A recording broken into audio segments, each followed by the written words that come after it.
Weight loss சேலஞ்சோட டே 4 இன்னைக்கு காலையில empty ஸ்டொமக்ல வந்து வெயிட் வந்து செக் பண்ணியாச்சு. 61.90 கிராம் வந்து இருந்தது. நேத்தை விட 10 கிராம் எக்ஸ்ட்ரா காட்டுது. அதை பத்தி கவலைப்படக்கூடாது. வெயிட் வந்து பாத்தீங்கன்னா எப்பயுமே பிளக்சுவேஷன் ஆகும்.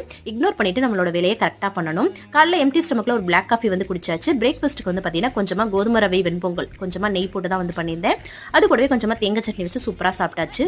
மதிய லஞ்சுக்கும் பாத்தீங்கன்னா அந்த கோதுமை ரவை வெண்பொங்கல் வந்து பேலன்ஸ் இருந்தது. அதை கொஞ்சம் எடுத்துக்கிட்டு அது கூட முட்டை தொக்கு வந்து பாத்தீங்கன்னா ஒரு அவிச்ச முட்டையும் ஒரு பொத்து ஊத்தின முட்டையும் பண்ணியிருந்தேன். அதையும் வச்சு சூப்பரா சாப்பிட்டாச்சு. ஈவினிங் ஸ்நாக்ஸ்க்கு வந்து பாத்தீங்கன்னா சக்கரவள்ளி கிழங்கு அப்படியே பச்சையா கட் பண்ணி சாப்பிட்டேன். அதுக்கப்புறம் நைட் டின்னருக்கு 2 ப்ரௌன் பிரெட்டை வந்து பிளைனா டோஸ்ட் பண்ணி எடுத்துக்கிட்டேன். அது கூட முட்டை தொக்கு வந்து எடுத்துக்கிட்டேன். அதே மாதிரி பாத்தீங்கன்னா ஒரு அவிச்ச முட்டை ஒரு பொத்து ஊத்தின முட்டை எடுத்துக்கிட்டேன். ஒரு வஞ்சர மீன் ஃப்ரை வந்து பாத்தீங்கன்னா ஷாலோ ஃப்ரை தான் வந்து பண்ணியிருந்தேன். சூப்பரா வந்து சாப்பிட்டாச்சு.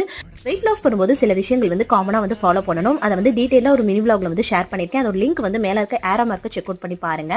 நைட்டு தூங்க போறதுக்கு முன்னாடி ஒரு பிளாக் டீ வந்து இஞ்சி போட்டு ஹனி கலந்து வந்து குடிச்சிருந்தேன்.